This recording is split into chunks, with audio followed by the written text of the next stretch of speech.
has been brought to my attention that you don't know who John Milton was. Allow me to illuminate you. John Milton was born in London, England on December 9th, 1608, and presumably died in 1674. He is most famous for writing the last super poem, commonly known as an epic, Paradise Lost. John Milton was a poet, a pamphleteer, and historian. He wrote poetry from a very young age. He spent 20 years at the forefront of radical Republican politics. Then, when his cause failed, he finally created his masterwork, Paradise Lost. John Milton spoke many languages, so he read everything in its original language. His family was bourgeois. They were cultured and very Protestant. John Milton's father made sure he received a proper education, and Milton would always be deeply grateful to his father for his education in languages. Just so that you get an idea, John Milton spoke Latin, of course, Greek, Hebrew, and its dialects, Italian, French, Spanish, and Dutch. Not bad, if I may say so myself. As a young man, John Milton fancied himself as the next big thing in English literature. He announced of his intentions to glorify England and the English language in poetry. John Milton was arrogant. He portrayed himself as a prophetic bard, and he took his first steps that would turn him into England's most important poet, second only to the all-time favorite, William Shakespeare. He wrote a bunch of poems in which he practiced and displayed his mastery over the poetic form. Before John Milton, no English poet carried themselves so outwardly and self-consciously as an author. His determination, sprinkled with just the right amount of arrogance, as well as the privilege, and I mean it, of not having to work for a living, allowed him to pursue a poetic career. Some would hesitate to call John Milton arrogant, but he was. There's no way around it. His personal history is deeply tied with the history of England in his lifetime. John Milton was an active participant in matters of church and state, so much that whenever he signed, he would write, John Milton, Englishman. I mean, he was literally presenting himself as England's writer, as the prophetic bard. There is no doubt in my mind that he considered himself an author, and that meant that Milton saw himself as, and I quote, the spokesman for the nation as a whole, even when he found himself in a minority of one. After university, John Milton embarked on what can only be described as his very own PhD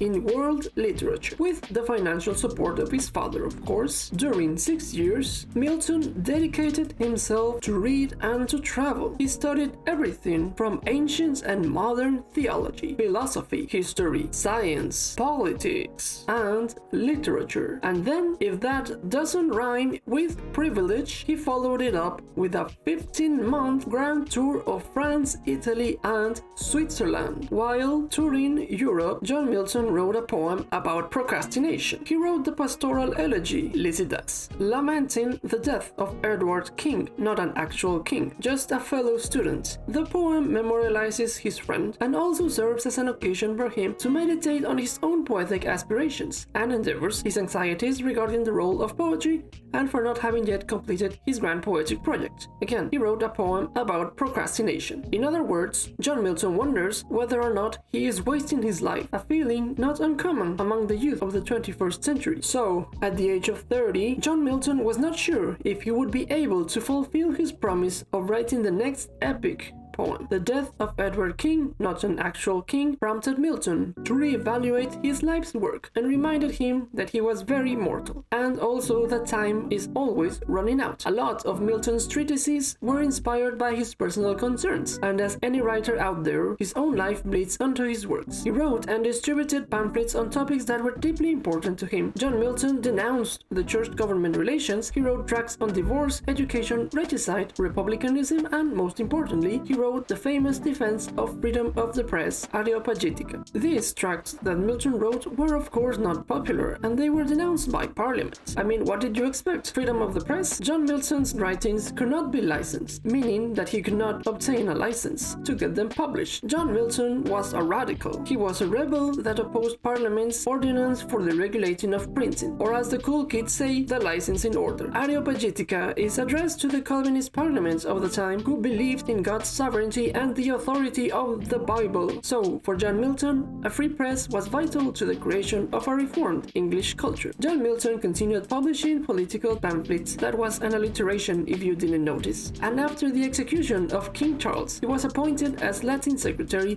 to the Commonwealth government, which basically meant that his job was to write letters in Latin to other countries. Sadly, Milton experienced his share of tragedies. His first wife died in childbirth, his son died as well, and in 1652 he became totally blind, according to him, because as a little boy he used to read until midnight. So yeah, there's that. Oh, also his second wife died and he wrote a poem about it. It's the one poem university teachers hand over to their teaching assistants because it's just that boring. And then that guy Cromwell died in 1658, which led to the chaos and the eventual restoration of the monarchy. Fun times. So as any member of an overthrown government would do in that situation, dear Milton went into hiding, because he may or may not have published multiple pamphlets celebrating and sanctioning the king's execution. Again, he was a very politically active individual. He even published a second edition of his Ready and Easy Way to Establish a Free Commonwealth, just 2 weeks before the monarchy was restored in 1660. While he was technically a public enemy and a fugitive, John Milton managed to stay hidden for a couple of months, but ultimately he was arrested. However, a friend of his, Andrew Marvell, another poet, somehow managed to get him pardoned and released from jail. After a life of turmoil and political activism,